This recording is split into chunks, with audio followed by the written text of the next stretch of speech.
My guest has the most fabulous name, Mark Gogolewski. I hope I said that right. An You said it entrepreneur, beautifully. good, good, good. An investor, a filmmaker, a father of two who's in California, and CEO of Realization Films, and an author. And oh my God, so much to talk about. Thank you so much for joining me, Mark. Janey Lee, thank you so much for having me. Put my mic back on, that would be a start. Um, Tell me a little bit about your background before we get into the book and the stuff you're doing now. I always like to know what kicked it all off.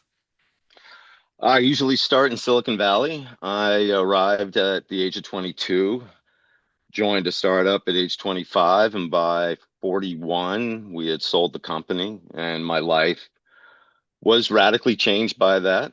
I had a beautiful and amazing wife and two wonderful sons. And after we sold the company, we spent a year trying figuring out where we wanted to live. Mm, And we had spent so much time in Lake Tahoe skiing on the boat in the summer, and we realized that would be a wonderful place to raise our sons. And I went from a place that was incredibly type A to a place that was the opposite. And then I slowly, everything fell apart. right. Tell me how. Well,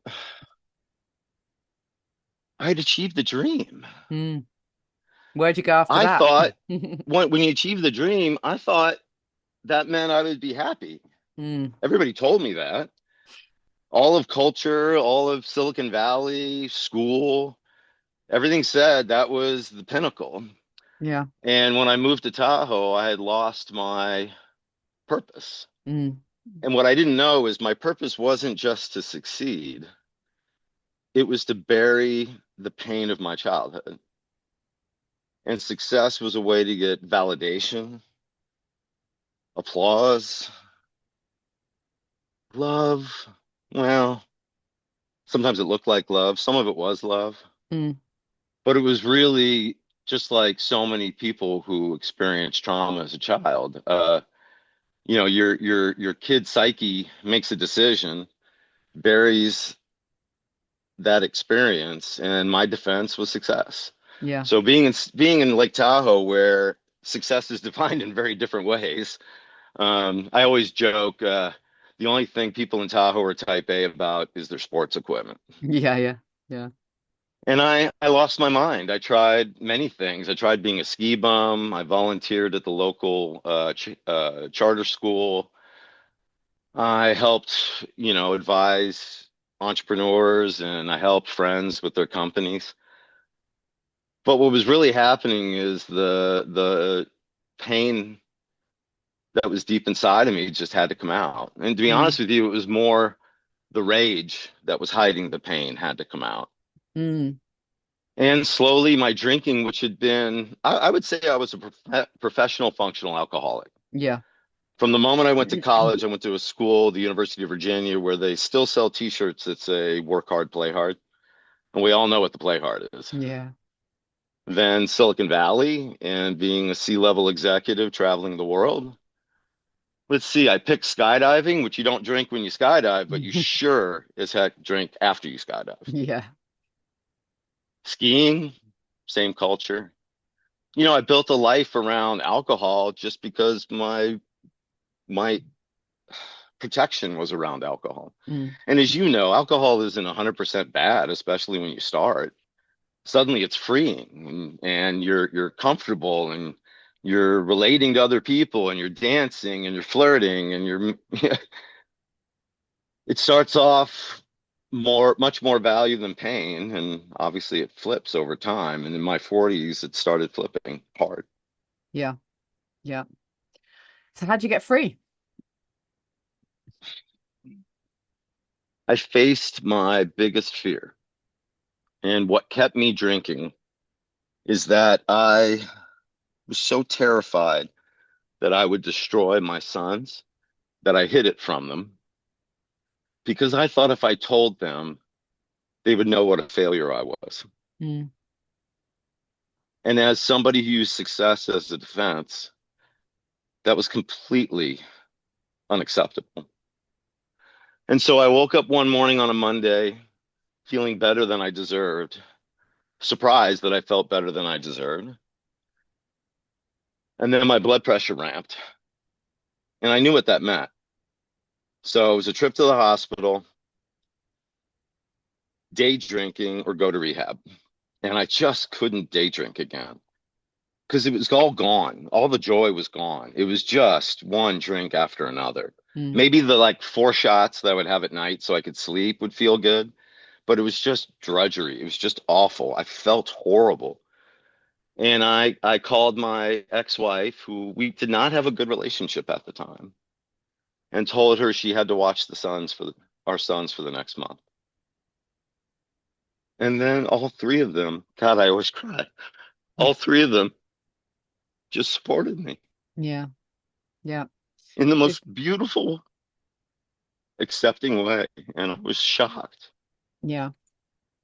It was the worst and then the best moment of my life. Mm. I'm sure you were told at some point it's not your fault. Alcohol's addictive. It's not your fault.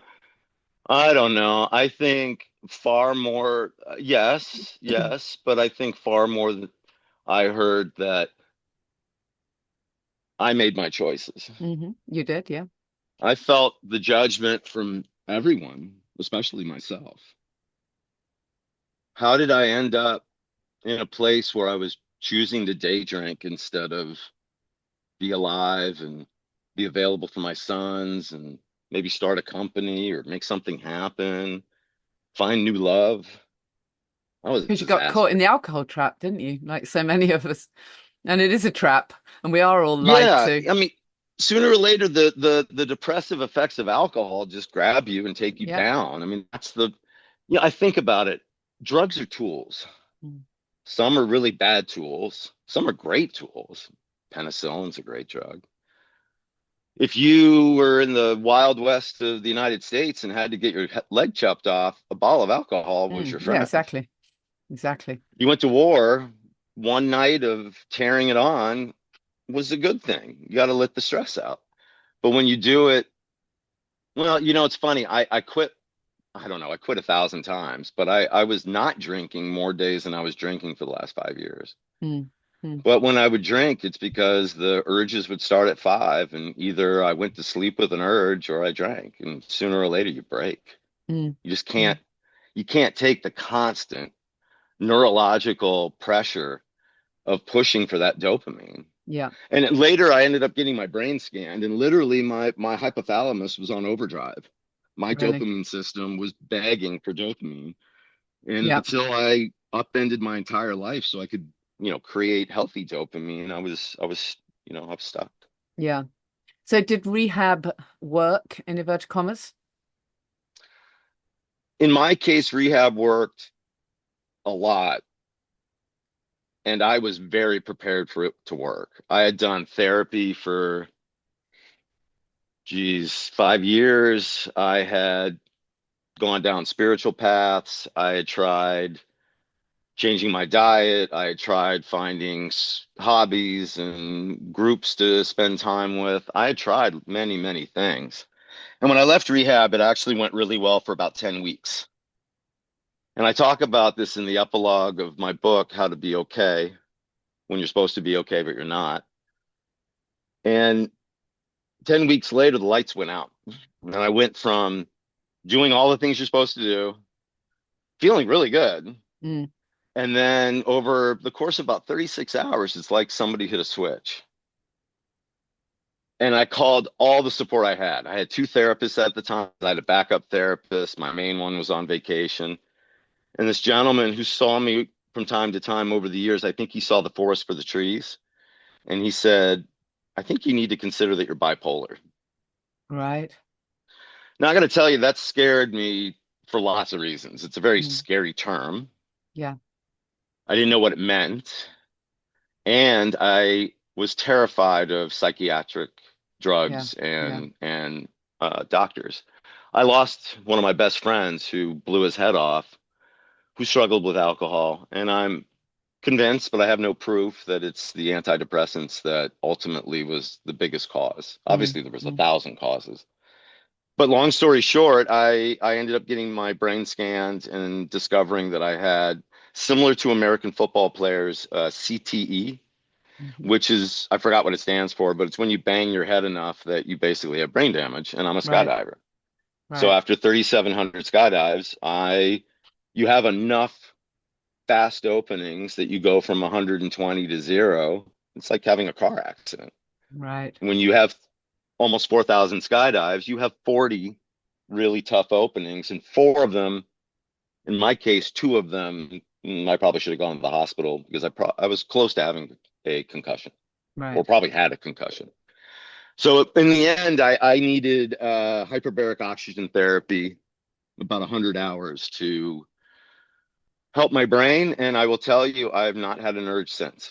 Mm, And that amazing. is, as you know, and anyone listening who hasn't struggled with this may not know, to be relieved of your urge is night and day. Yeah, It's not a yeah, small thing. It's the world. yeah, yeah, yeah. Fascinating story. And when you decided to write the book, then How to Be Okay When You're Supposed to Be Okay, but you're not. Um, what was the idea behind that? I mean, obviously you know you were going to share some of your own story, but I know that uh, I'm guessing you feel that mental health generally and the various nuances are just it's just not addressed enough. I mean, certainly in the UK it isn't, and I'm guessing it isn't where you live either. Yeah, no, certainly not. It feels like nothing works. And I wrote the book partly to, the first impetus was to help others after so many years and so many experiments and so many failures. Mm, But I realized later, I really wrote it because I just didn't understand what happened to me. right. So it was a I kind of don't, I know, cathartic experience writing it, was it? well, not just cathartic, but defensive. My Right. sons don't know what Okay. on Yeah, earth yeah. happened to me. My Yeah. family, my close friends. Why? Nobody, even addicts, we don't know why us. Yeah. Yeah. Everybody drinks. My God, drinking is everywhere. And yet, those of us who fall to real physical addiction with alcohol, we're more condemned and damned than we are understood by Yeah. a country mile. I mean, there's no comparison between the two. There are ex-addicts understand you in a heartbeat. The people who work in the recovery industry, the vast majority of them are ex-addicts, the ones that Yeah. are really good because they can connect with you. They know they've been there.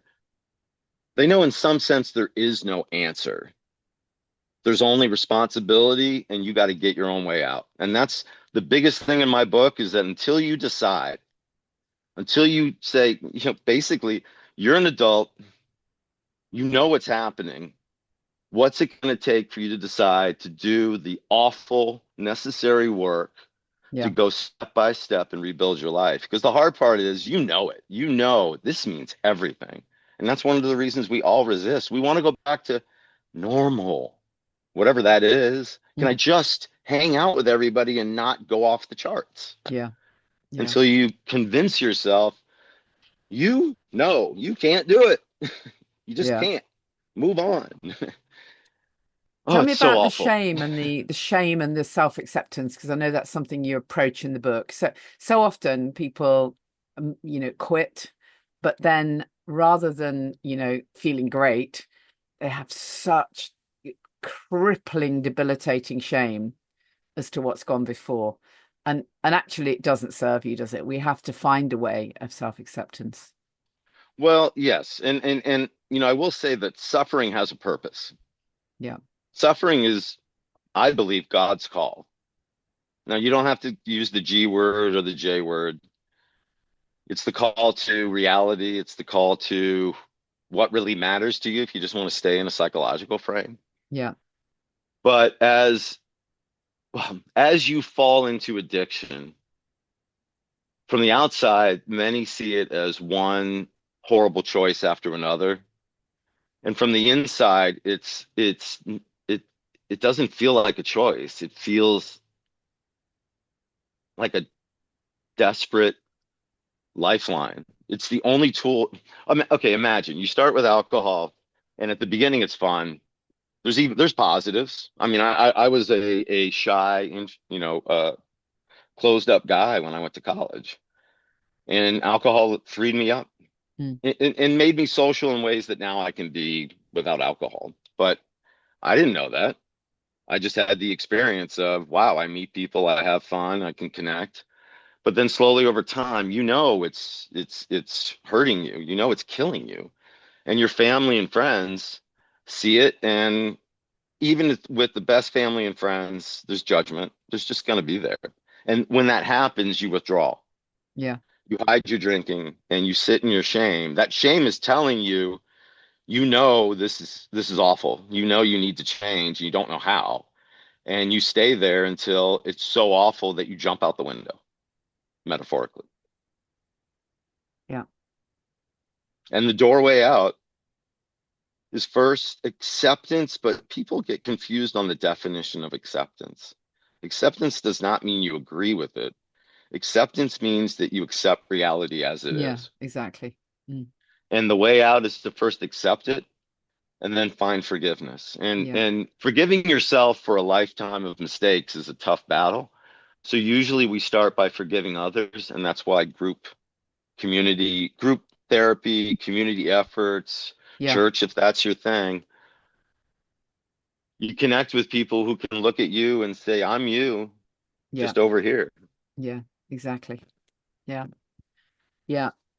And I know you want to kind of address some of the struggles of of men because obviously men t typically tend to talk less about it, and I suppose as well specifically guys who are really successful, so everything's great for them, isn't it, on the outside, and they're the ones who are they're not expected to be as you say, not okay. They're meant to be okay. You know, it's funny. There was an article written up about the book in our local paper, and somebody commented, try quitting addiction without money next time and then talk to me. Hmm. That kind of captures what it's like to be successful. Mm. And as a man, I always joke, nobody loves you unconditionally except your mother.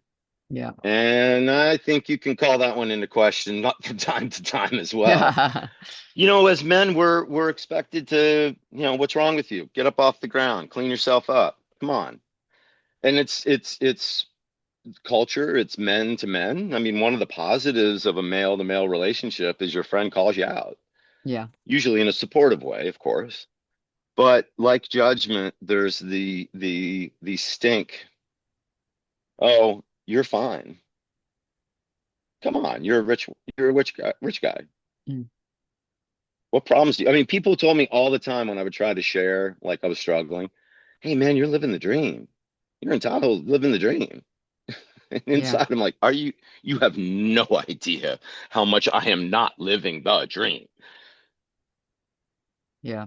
It's just more separation and isolation. It feeds into the shame. It's easier. By the way, if you live well, boy, is it easy to isolate in the middle of a divorce.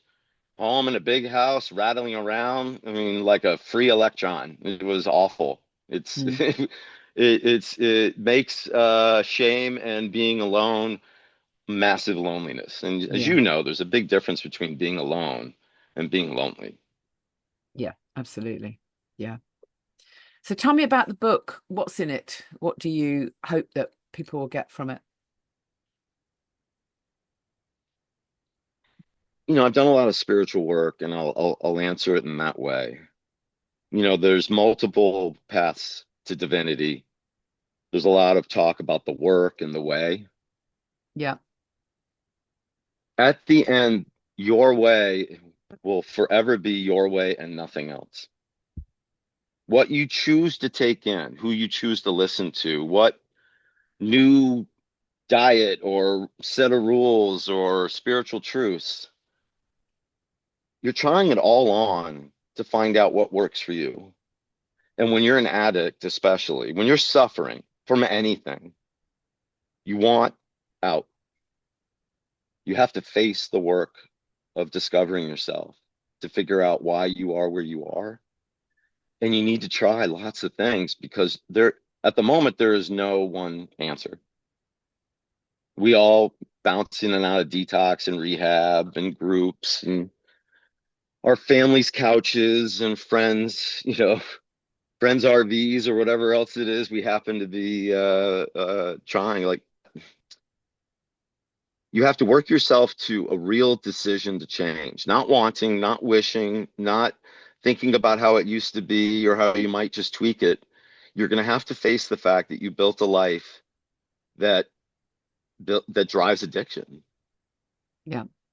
So you have to fight to the decision, and then you have to figure out help. Now you get help from others.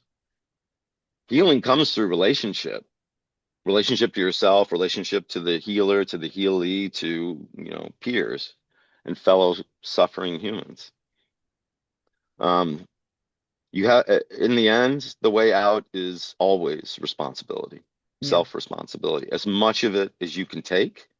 And then if you want connection, in a sense, that's taking some responsibility for others. Maybe it's just a few people that you're close to in your group or your family or your friend structure.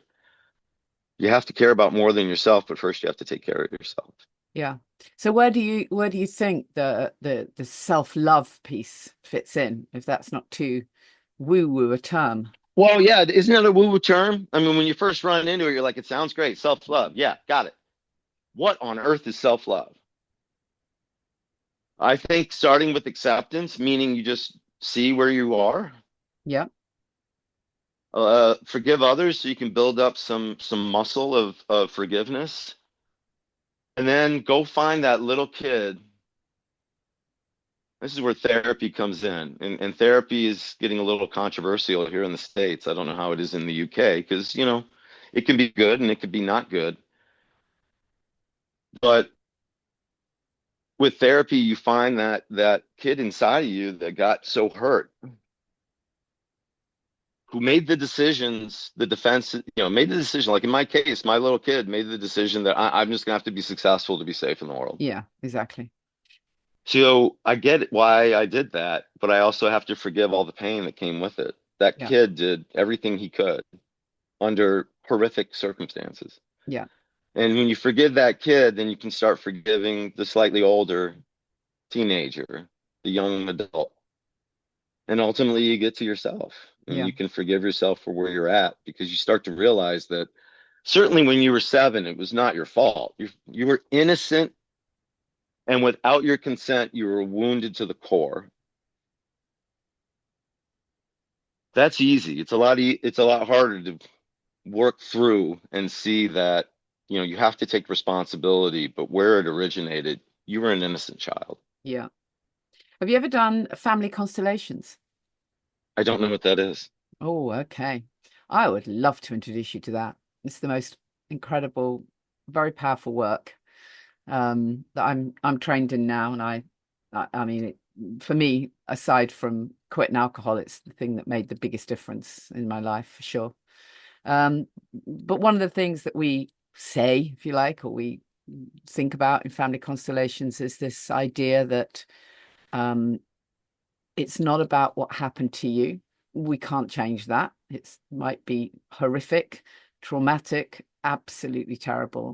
We know that. But it's not about what happened to you. It's about what you made it mean. And that's exactly what you've just said. You had all kinds of stuff happen to you, which heartbreakingly we can't change. And we I now worked, know what you made it mean. You made it mean something to keep you safe, of course. But actually, those protective, that protection is no longer needed. And the statements that you probably have said to yourself for so many years are no longer true. oh, I love that. I love that. I worked with and still work with a hypnotist, Jason Andrews.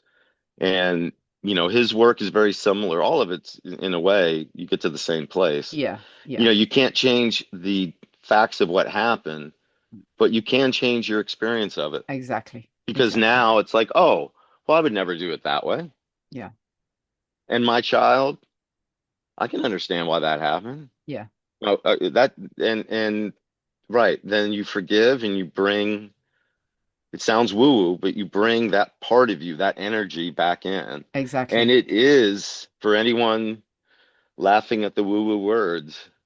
The experience is exactly that. Yeah, it is. It's that self-kindness piece. And checking in on what those limiting beliefs are, because we've all got them. We've all got things that we say about ourselves. If we, they reckon that if you were to say out loud, you look in the mirror in the morning, and irrespective of what you actually look like, the stuff you're thinking, if you were to say it out loud, and there was a small child in the room, you probably had for abuse, because most of us come out with terrible stuff in our heads about ourselves. Oh And my God, I actually, spent, oh, we finish, need to please. be Sorry. Go, kinder. go. No, we need to be kinder to ourselves. Most of us would not say to anyone else, certainly not to anyone we loved. We would never say the things to them that we say to ourselves. It's funny. Maybe I sound a little crazy when I'm at home, but I tend to talk to myself out loud. Yeah. And one of the reasons I do that is to catch any So you weirdness, can because hear if it. you Yeah. actually say Yeah, it, you're good. like, Yeah. what did I just Yeah, say? Oh my exactly that. Lord. Exactly. Yeah, we're Exactly horrible. that. We're horrible to ourselves. Yeah. And affirmations is another woo-woo word, but I spent 2 months intercepting those negative thoughts Yeah. and saying, thank you very much. We're not Yeah. doing that I hear anymore. you. Yeah. And here's what we're going to do instead. Here's a Yeah. 180-degree turn, a really good positive thought. And it took 2 months, but the chatter went down by 98%. Yeah, absolutely. Absolutely. They do say, don't they? I forget who came up with it. It was this fantastic concept that every negative thought only has to last a maximum of 90 seconds before we typically recreate the next negative thought. So we're banging on about something, oh, this is crap and that's crap and I'm terrible. And, oh God, and another thing. But actually, if we can catch it and intercept it, we can decide, okay, you know what? I'm going to switch that. I'm going to switch that to something positive, or I'm going to bring in the curiosity about what else it might be, because It usually we is a get on a strange roll. experience to become skeptical of one's own thoughts and Mm. realize I don't have to listen to any of this. Yeah, What am exactly. I doing? Why Exactly. would I do this? Yeah. It's It's maddening when you quite a see game it. changer when people realize we're not our thoughts. I used to think I was. I used to think that voice in my head that said, "I'll go to the fridge and have another glass." It was literally who I was, even though there was another little part of me going, "Well, actually, I've had enough to drink." It was literally as though I was being compelled by this addictive voice. And when you actually realize you're not your thoughts, you can be separate from them and choose a different one. It's so freeing. I think that's the key of spirituality, because underneath your beliefs are those. Well, first there's your known beliefs, and then there's your unconscious limiting beliefs you got to go Yeah. hunting for. But underneath all that is identity. Yeah, exactly. And when Exactly. you identify as the guilty, suffering alcoholic and all those thoughts, you believe them because you've never experienced anything else for the Yeah. last whatever 10 years. Yeah. To discover you can't need to, and then you can change your identity. Yeah, exactly. That's the Yeah. secret sauce. And the reason to go woo woo, to go a little woo woo, is to go discover the truth of changing that foundation of who you are. Yeah. I love it. Definitely. Well, the book, you've got some fantastic reviews for the book. Amazing. It sounds fantastic. It's out now. We must also mention Wall of White. Tell us about that because this started from a documentary, right? And that was on Netflix, and now it's going to be uh, adapted by Martin Scorsese. Have I got that right? Sounds like a massive Yes, name yes, you drop there. do. I caught Yeah, that name as I dropped it. I must say that having a press release with my name with Martin I know Scorsese it's is pretty a cool. top 10 life moment. It's quite cool, I isn't it? thought that was the coolest thing on the planet, and I want to tattoo it on myself. So I'll go back quickly. I'll go back 10 years. Stephen Sigg and Jared Drake and I came together and wanted to take the book Wall of White and the avalanche that happened next door to us in Alpine Meadows and turn it into a major motion picture. Mm, But we were nobodies in the film world, so that didn't go anywhere, although we did write a screenplay. And then we received the advice to, why don't you just do a documentary? And so mm, we did. And Jared and Sig did an unbelievable job.